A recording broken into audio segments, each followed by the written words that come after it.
ఇక మరొక breaking news చూస్తున్నాం. వైసీపీ ప్రభుత్వంలో జరిగిన లిక్కర్ స్కామ్లో తవ్వే కొద్దీ అక్రమాలు బయటపడుతూనే ఉన్నాయి. తాజాగా మాజీ సీఎం జగన్కు ఓఎస్డీగా పనిచేసిన కృష్ణమోహన్ రెడ్డి అవినీతి భాగోతం వెలుగులోకి వచ్చింది. మద్యం ముడుపుల సొమ్ముతో భారీగా ఆస్తులు కొన్నట్లు సిట్ గుర్తించింది. వాటి జప్తుకు చర్యలు మొదలెట్టింది. తెలంగాణలోని కామారెడ్డి జిల్లా బాన్సువాడలో ఆయన కోడలు స్నిగ్ధారెడ్డి పేరుతో సర్వే నంబర్ 699/1 టూల్లో 1247.36 చదరపు గజాల విస్తీర్ణంతో ఉన్న 3 ప్లాట్లు 2022లో కొన్నట్లు గుర్తించారు.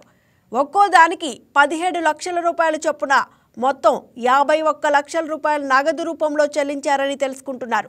ఈ నేపథ్యంలో బాన్సువాడ సబ్ రిజిస్ట్రార్ కార్యాలయానికి వెళ్లిన సిట్ అధికారులు స్నిగ్ధారెడ్డి పేరుతో రిజిస్టర్ చేసిన ఆస్తులకు సంబంధించిన డాక్యుమెంట్లు తీసుకున్నారు. ఆ ఆస్తులకు చెల్లించిన సొమ్ము మద్యం ముడుపులేనని సిట్ పక్కా ఆధారాలు సేకరించారు. అలాగే మహేశ్వరం, బాన్సువాడ, రామచంద్రపురం మండలాల్లోనూ భారీగా ఆస్తులు కొన్నట్లు దర్యాప్తులో వెల్లడైంది. బాన్సువాడ ఎమ్మెల్యే పోచారం శ్రీనివాసరెడ్డి మనవరాలు స్నిగ్ధారెడ్డితో 2021లో కృష్ణమోహన్ రెడ్డి కుమారుడికి వివాహం జరిగింది. ఇదే అంశానికి సంబంధించిన మరింత సమాచారం మా స్పెషల్ కరెస్పాండెంట్ కుమార్ చంద్ అందిస్తారు.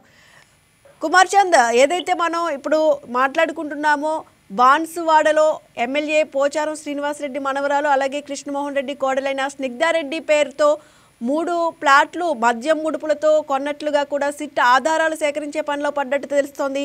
డీటెయిల్స్ ఏంటి? Sushma, good morning. ఏదైతే గత ప్రభుత్వ హయాంలో లిక్కర్ స్కామ్ సంబంధించి తవ్వే కొద్ది అయితే మాత్రం అక్రమాలు బయటపడుతున్నాయని చెప్పాలి. తాజాగా మాజీ సీఎం జగన్ కు ఓఎస్డీగా పనిచేసిన కృష్ణమోహన్ రెడ్డి ఎవరైతే ఉన్నారో ఆయన చేసినటువంటి భాగవతం అయితే బయటకు వచ్చిన పరిస్థితి ఉంది. అంటే తనకు సంబంధించిన మొబైల్ ఫోన్ లేదని చెప్పి జగన్ తో ఎవరైనా మాట్లాడాలంటే ముందుగా తాడేపల్లి ప్యాలెస్ లో కృష్ణమోహన్ రెడ్డిని సంప్రదించేవారు. జగన్ కు సన్నిధంగా మెలిగిన ఆయన మద్యం ముడుపులతో తెలంగాణలో భారీగా ఆస్తులు అయితే మాత్రం స్థిరాస్తులు అయితే మాత్రం కొనుగోలు చేసినట్టయితే తెలుస్తుంది. ఇదే విషయాన్ని సిట్ అయితే గుర్తించింది. అదేవిధంగా కృష్ణమోహన్ రెడ్డి తన కోడలు స్నిగ్ధారెడ్డి పేరుతో బాన్సువాడలో 51 లక్షల నగదుని చెల్లించి కొనుగోలు చేసిన 3 ఫ్లాట్ల వివరాలు ఇప్పటికే అధికారులు అయితే పసిగట్టిన పరిస్థితి అయితే ఉంది. శనివారం ఏదైతే బాన్సువాడకు వెళ్ళి అక్కడ సబ్ రిజిస్టర్ కార్యాలయంలో స్నిగ్ధారెడ్డి పేరుతో రిజిస్టర్ అయిన ఆస్తులకు సంబంధించిన డాక్యుమెంట్లు అయితే తీసుకున్నారు. అయితే ఐటీ నిబంధనలకు విరుద్ధంగా నగదు చెల్లించి ఆస్తులు కొనుగోలు చేసినట్లయితే మాత్రం ప్రాథమికంగా అయితే గుర్తించారు.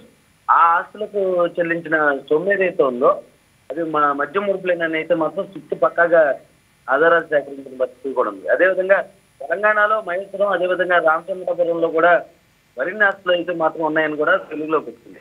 ఇక వాటి వివరాలు తీసుకున్న చిట్టాధికారులు డాక్యుమెంట్ని సేకరించి జప్తు చేయడానికి మాత్రం రంగం సిద్ధం చేశారు. సోమవారం విజయవాడలోని ఏజీపీ కోర్టులో ఈ ఆస్తులకు సంబంధించి జప్తు పిటిషన్ అయితే దాఖలు చేసే అవకాశం కూడా ఉంది. ఎస్, అంటే దీనికి సంబంధించి అటు స్నిగ్ధారెడ్డి కానీ వాళ్ళ కుటుంబ సభ్యులు కానీ ఎవరైనా స్పందించారా?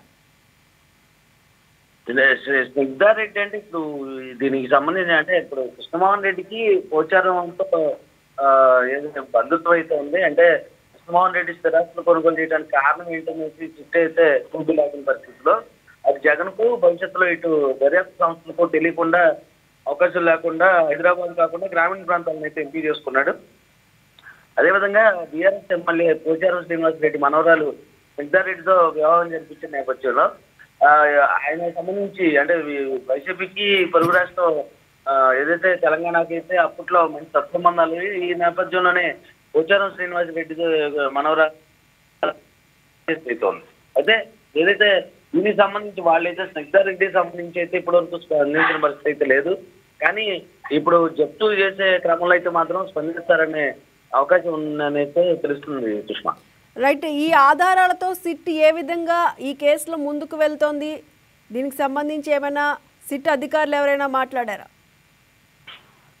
సిట్ అధికారులు తమ పనులు తాము చేసుకుంటూ వెళ్తున్నారు సుష్మా. అంటే ఇది మొదటి నుంచి కూడా మద్యం కుంభకోణం సంబంధించి ఎక్కడా కూడా బయటికి చెప్పకుండా గోప్యంగా తమ విచారణ అయితే కొనసాగిస్తున్న పరిస్థితి అయితే ఉంది. ఎక్కడికక్కడ చాలా వేగవంతంగా చేస్తున్నారు. అంటే ఇప్పుడు ఈ కృష్ణమోహన్ రెడ్డికి సంబంధించి కాదు, సెక్యూరిటీకి సంబంధించిన ఆస్తులను కూడా ఇప్పటికే మొత్తం గుర్తిస్తున్న పరిస్థితి ఉంది. అంటే A1 రాజశేఖర రెడ్డి ఎవరైతే ఉన్నారో అతనికి సంబంధించిన భారీగా ఉన్నటువంటి స్థిరాస్తులు ఏవైతే ఉన్నాయో తెలంగాణలో ఉన్నటువంటి మొత్తం ఇప్పటికే వెలుగులోకి వచ్చింది. అయితే వాటిని జప్తు చేసిన అధికారులు ఇతర నిందితులు కూడా వాళ్ళకు కూడా సంబంధించిన ఆస్తులు ఉన్నాయా అన్న కోణంలో చూపి అయితే లాగుతున్నారు. అదేవిధంగా లిక్కర్ ముఠ పలు రాష్ట్రాలతో పాటు విదేశాల్లో సైతం మద్యం ముడుపులు పొందుతూ వందల కోట్ల రూపాయలని పెట్టుబడులు పెట్టడం, అదేవిధంగా ఎన్నికల సమయంలో వైసీపీ అభ్యర్థులకు డబ్బులు పంపిణీ చేయటం, అదేవిధంగా కిలోల కొద్ది బంగారం కొనుగోలు చేయటం, సూట్ కేసు కంపెనీల ద్వారా మనీ లాండరింగ్ చేయటం, ఇటువంటివన్నీ చేసిన పరిస్థితుల్లో పూర్తి స్థాయిలో అయితే మాత్రం అధికారులు వాటికి సంబంధించిన అంశాలన్నింటినీ కూడా బయటకు చూపి అయితే లాగుతున్నారు. విచారణ అయితే వేగవంతం చేస్తున్నారు. అదేవిధంగా తమ విచారణ అతి త్వరలో ముగిసేటట్టుకైతే మాత్రం పూర్తి స్థాయిలో అయితే మాత్రం చర్యలు చేపడుతున్నారు. అంటే పూర్తిగా 50 మందిని పూర్తిగా నిందితులుగా దీనిలో శిక్షాధికారులు అయితే కేసులు అయితే చేర్చారు. ఇటీవల ముంబైకి సంబంధించిన హవాలా వ్యాపారి ఎవరైతే ఉన్నాడో అతను కూడా అరెస్ట్ చేసిన పరిస్థితి కూడా ఉంది. దీంతో మొత్తానికి అయితే మాత్రం ప్రస్తుతం అరెస్ట్ అయిన వాళ్ళైతే మాత్రం 11 మందికి అయితే చేరింది. Right, thank you Kumar Chand. ఈ వీడియో మీకు నచ్చినట్లయితే లైక్ కొట్టి షేర్ చేసి మా YK టీవీ ఛానల్ని సబ్స్క్రైబ్ చేయండి.